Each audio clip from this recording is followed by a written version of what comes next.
If you've ever had an aching back at the end of a long day of standing up on the job, or laid awake at night thinking about everything on your to-do list at work the next day, you know that work can have a real and immediate impact on your health and well-being. But did you ever stop to think about how the things that happen to you at work can affect your health, not just in the moment, but over the course of your career? Today, I'm going to talk about a study I did that addresses that question.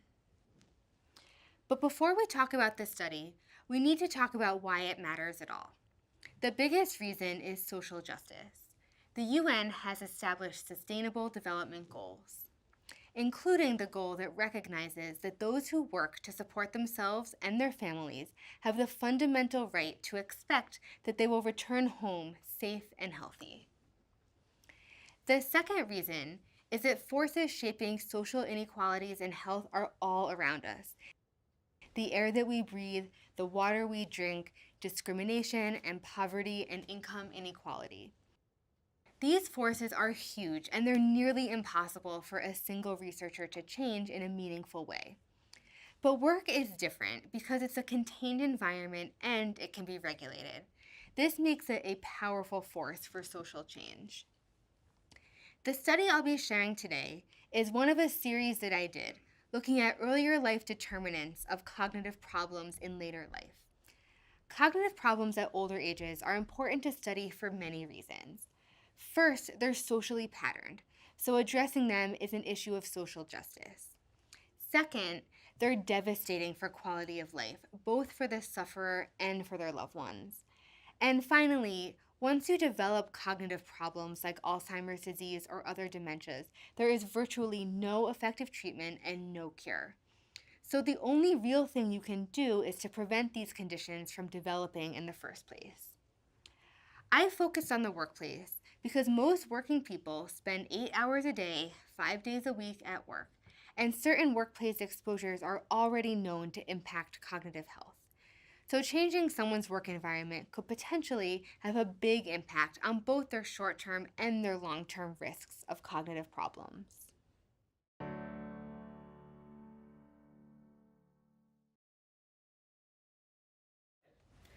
There's a phenomenon called cognitive reserve.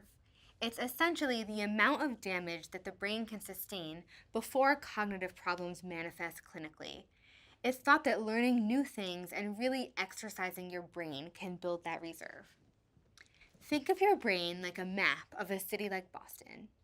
Someone who has very little cognitive reserve has just these main roads and highways. But someone with a lot of cognitive reserve also has all these side streets, public transportation, and sidewalks. Now imagine that the streets in one whole part of the city become impassable. Someone with a lot of cognitive reserve, all of these side roads, is able to get around the damage and still get to their destination. But someone without much reserve is stuck. They can't get to their destination, or in everyday life, perform the cognitive task or remember what they were supposed to get at the grocery store.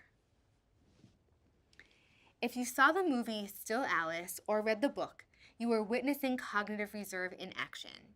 The character, who was well educated and a college professor, developed early onset dementia, but she functioned at a very high level until rather suddenly she descended into an abyss. Cognitive reserve is mostly built in the early years through formal educational attainment. But I wanted to know whether that reserve can also be built into adulthood, whether a cognitively engaging job may be associated with better cognitive functioning after retirement. This would allow someone, even if other things like genetic factors or other things that had caused dementia had happened, to have several more good years of functioning at a high level.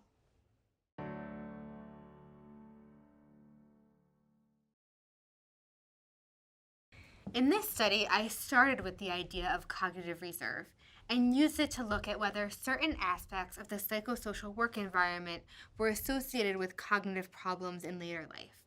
The background on this is that cognitive stimulation can build cognitive reserve. Think crossword puzzles or learning a new language. But we don't usually think of the workplace as a source of that kind of cognitive stimulation, even though it can be.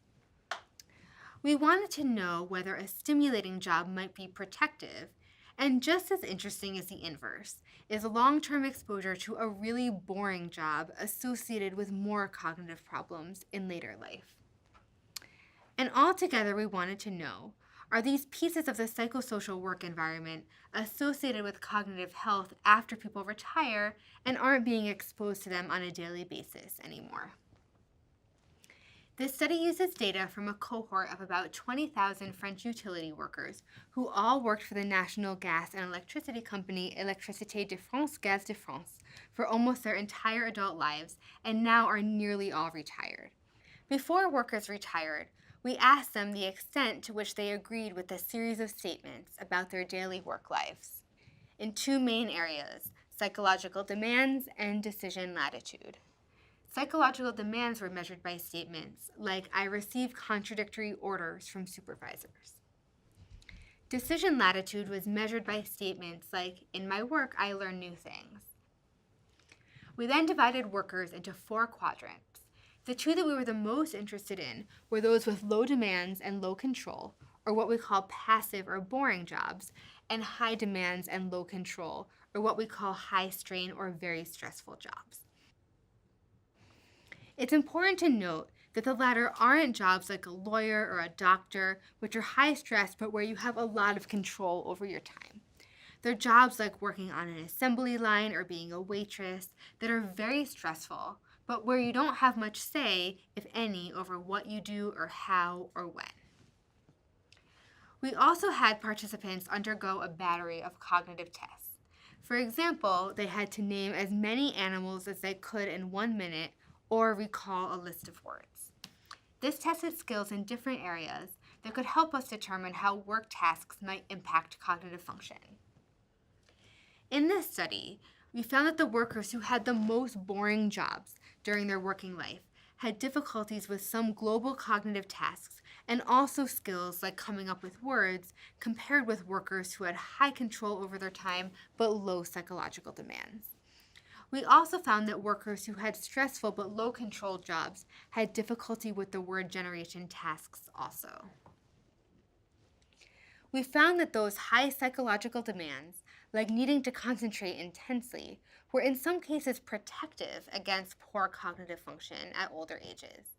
In other words, not all stress was bad.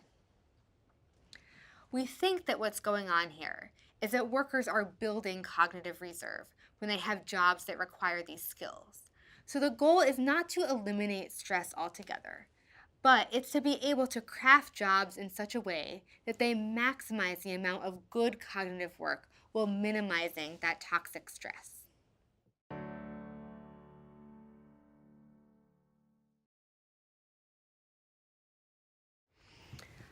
Often when we think about aging, we think about how to help people who already have aging-related disease or decline. That work is important, especially because any effort to reduce or eliminate certain diseases is going to take a long time to reach people, particularly people who are disadvantaged. But at the same time, we need to understand the earlier life factors that contribute to older age problems with health and well-being, so that we can protect the health of future generations of elders, those who are working today. Work is only one of many things that happen to people during their lives that can affect their subsequent health. But work is such an attractive target because no matter what someone goes home to at night, their place of work can either be one that fosters health and well-being that can last a lifetime, or conversely, if their workplace is either physically or emotionally toxic, those effects can persist for a long time after someone leaves their job. That's why it's so important to address the health risks in the workplace. Doing so can lead to longer, healthier, and happier lives long after a person has retired.